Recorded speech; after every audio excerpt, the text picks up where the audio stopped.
So hello, good day everyone. By the way, I am Julian Simpao. So let us proceed to the curriculum development. So curriculum development is the process of designing and creating an educational program or course of study. So it involves identifying the learning objectives, selecting appropriate contents and resources, developing effective teaching strategies, and assessing student learning. So there are four approaches of curriculum development, which is the spiral curriculum, backward design, constructivist approach, and the inquiry-based learning. So first, let us discuss the spiral curriculum. So a spiral curriculum is an approach to curriculum development and instruction that emphasizes revisiting and building upon previously learned concepts and skills over time. So instead of teaching topics in a linear and isolated manner, a spiral curriculum introduces key ideas or concepts at the basic level and then revisits and deepens understanding of those concepts in subsequent years or grade levels. So the idea behind a spiral curriculum is that learning is a continuous and iterative process. So by revisiting and reinforcing previously learned material, students are able to build upon their prior knowledge and make connections between different concepts and ideas. So this approach helps to promote long-term attention and understanding of the subject matter.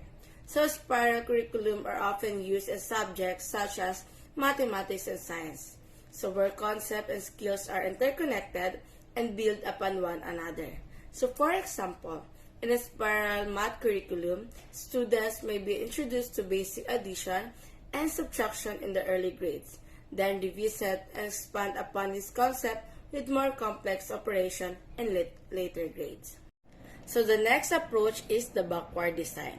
So backward design is an approach to curriculum planning and instructional design that start with the end goal in mind. So instead of beginning with the content or activities, backward design focuses on identifying the desired learning outcomes and then designing instruction to achieve those outcomes. So backward design has three stages, which is the identify desired learning outcomes, determine acceptable evidence of learning, and lastly, plan instructional activities and resources.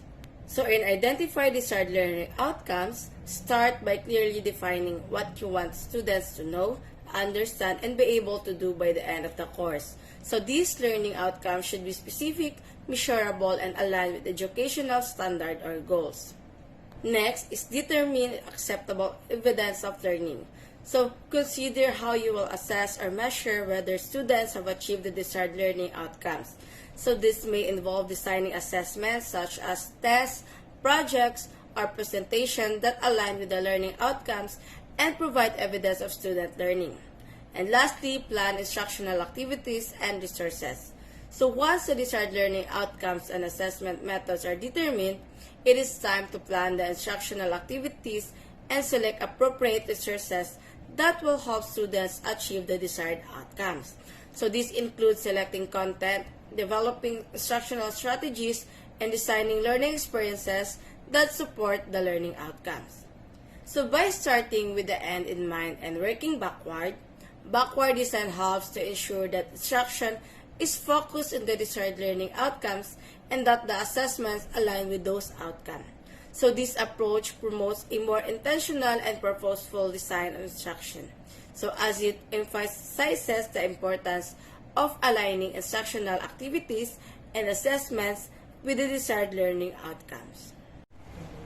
So good day everyone, my name is Pincel CEO Di Retorta and I will going to discuss the third approach of curriculum development.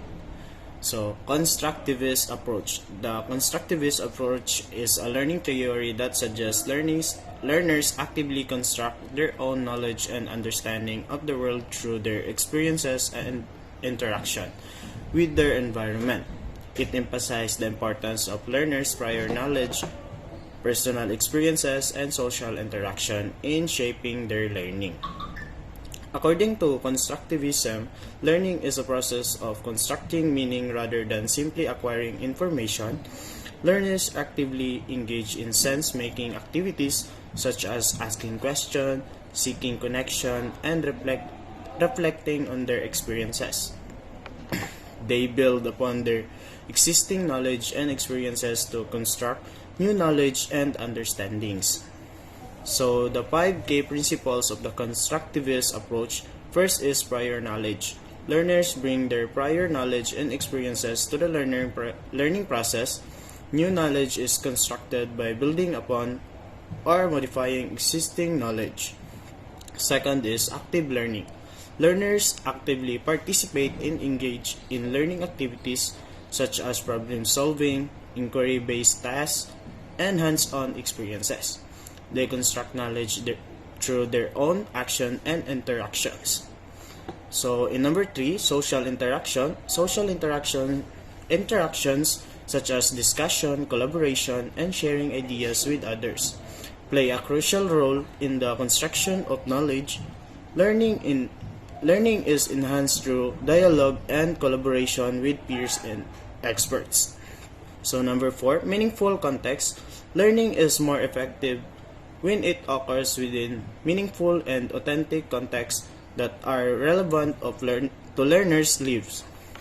Real-world applications and connection to learners' experiences promote deeper understanding.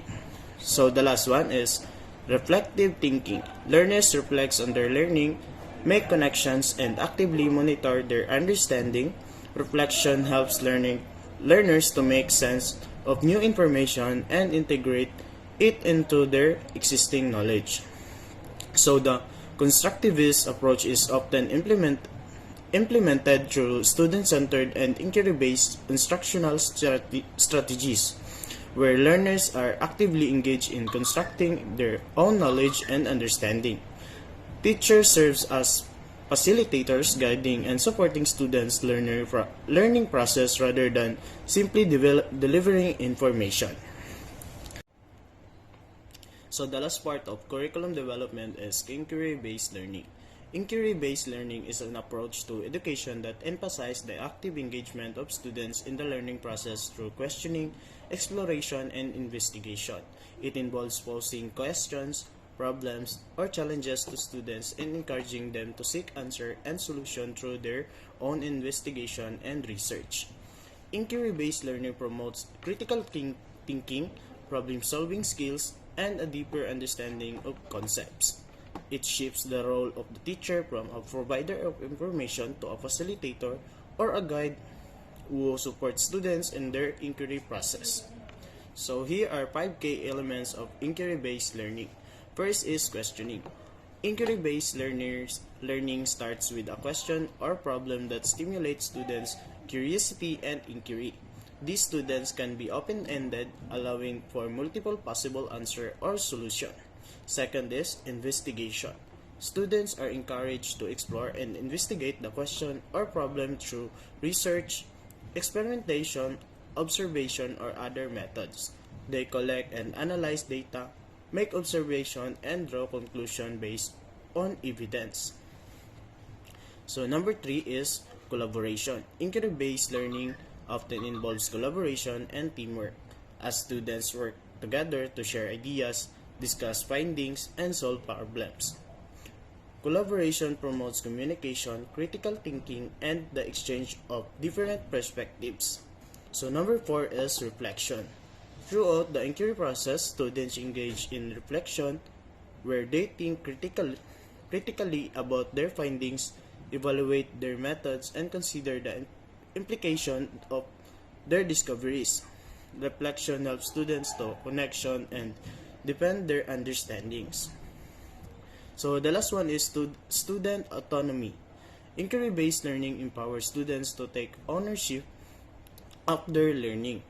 They have the freedom to explore their interests, make choices, and take responsibility for their learning process. So, inquiry-based learning can be implemented in various subjects and grade levels.